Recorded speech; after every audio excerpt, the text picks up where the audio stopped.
What do you do when your doctor gives you the news you've been dreading?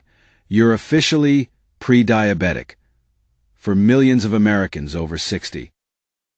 This diagnosis feels like a life sentence, a one-way ticket to a future of medication, finger pricks, and constant worry. I'm so glad you're here today because this story is truly one of empowerment. Her A1C, a measure of her average blood sugar over 3 months, came back at 6.0%. The prediabetes range is 5.7% to 6.4%. She threw out the old, outdated low-fat rulebook that so many of us grew up with.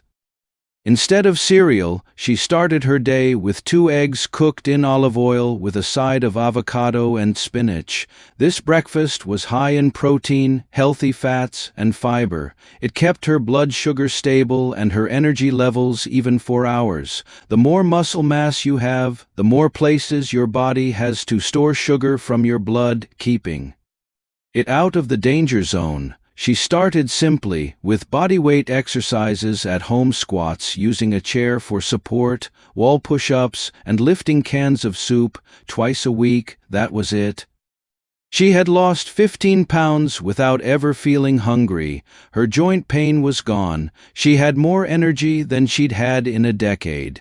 It is a story of what happens when we give our bodies the right conditions to heal themselves. It proves that a diagnosis of prediabetes is not the end of the story. It is a call to action. It's an invitation to get back to the basics of human health: real food, gentle movement, and restorative sleep. You don't need to be perfect. You just need to be consistent. Start with one thing. Maybe it's changing your breakfast. Or maybe it's just that 10-minute walk after dinner. Small hinges swing big doors. The doctor took her blood, and the results came back a week later. I hope it fills you with the same sense of hope and possibility that it gives me. Have you or someone you know had success with reversing prediabetes or another chronic condition? Please share your story in the comments below. Your journey could be the inspiration someone else needs to start theirs. If this video resonated with you, please give it a thumbs up, share it with anyone who needs to hear this message of hope, and subscribe to Golden Wellness Way for more empowering health stories and wisdom. Until next time, be well. Her A1C was 5, well back in the normal, healthy range. Her doctor was, in her words, absolutely shocked. He asked her what expensive program she had joined or what magic supplement she was taking.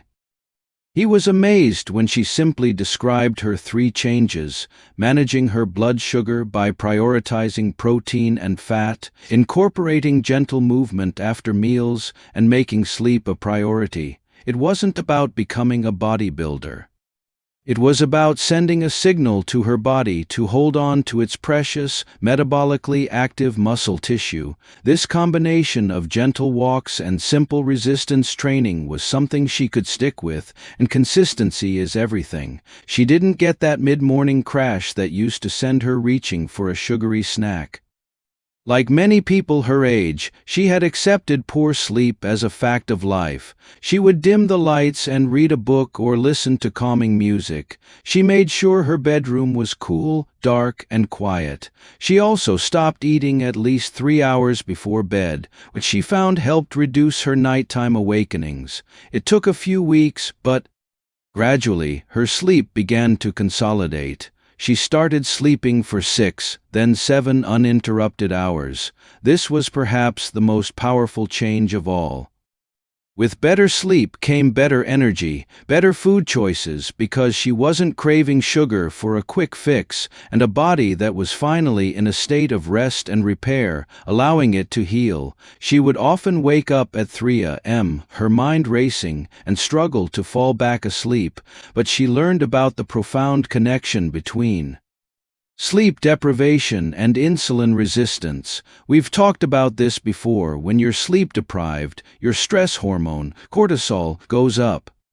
Cortisol tells your body to release stored sugar into the bloodstream, and it also makes your cells less sensitive to insulin. So even if you're eating perfectly, a lack of sleep can keep your blood sugar stubbornly high. For lunch and dinner, she followed the same principle. She filled half her plate with non-starchy vegetables like broccoli, cauliflower, and leafy greens. A quarter of the plate was a quality protein source like chicken, fish, or beans.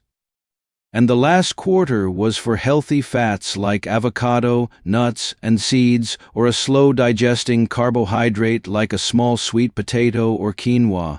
She didn't eliminate carbs, she just chose them wisely and always ate them alongside protein and fat to blunt their impact on her blood sugar.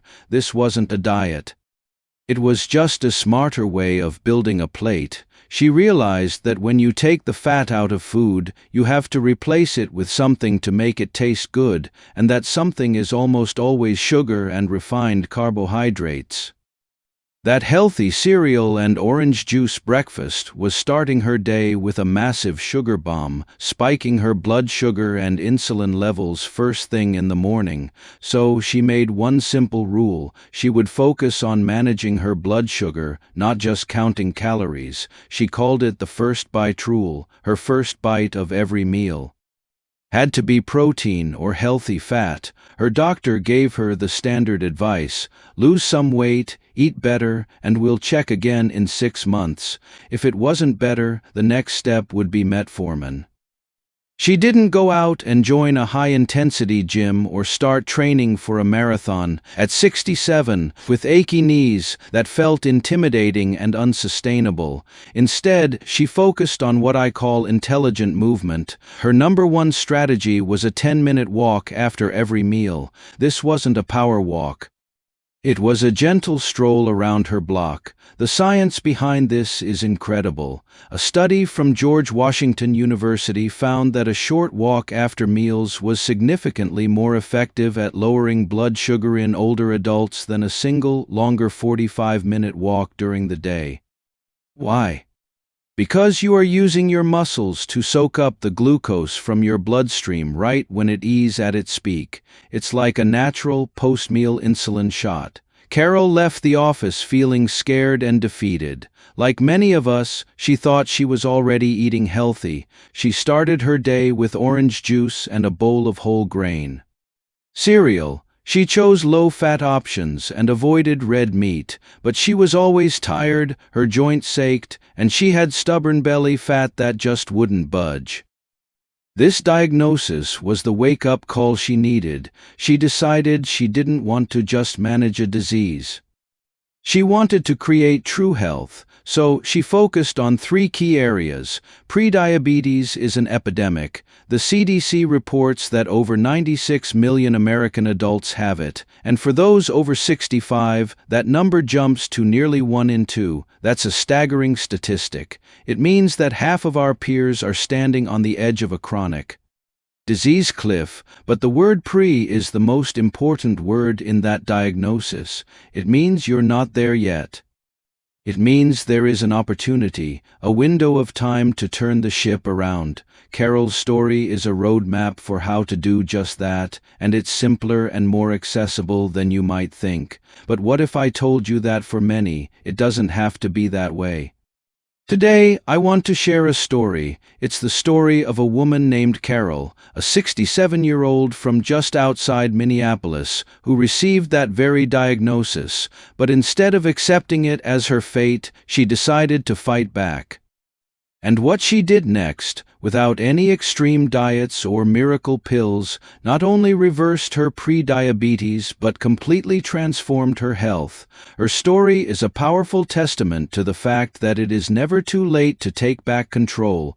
Welcome to Golden Wellness Way, where we explore timeless truths and modern science to help you live healthier, longer, and better. Carol's journey began, as it does for many, with a routine checkup. The first change Carol made was a radical shift in her understanding of what to eat. This simple shift was a game changer. The second area Carol focused on was movement, but not in the way you might think. Beyond her walks, she focused on building muscle. She knew that muscle is our body's primary glucose sink. The third and final piece of Carol's puzzle was sleep. Carol made her sleep a non-negotiable priority. She created a strict bedtime routine. At 9 p.m., all screens went off. 6 months after her diagnosis, Carol went back to her doctor. She was nervous, but also hopeful. Carol's story is not a miracle. It is a story of biology. Thank you for letting me share Carol's inspiring story with you today.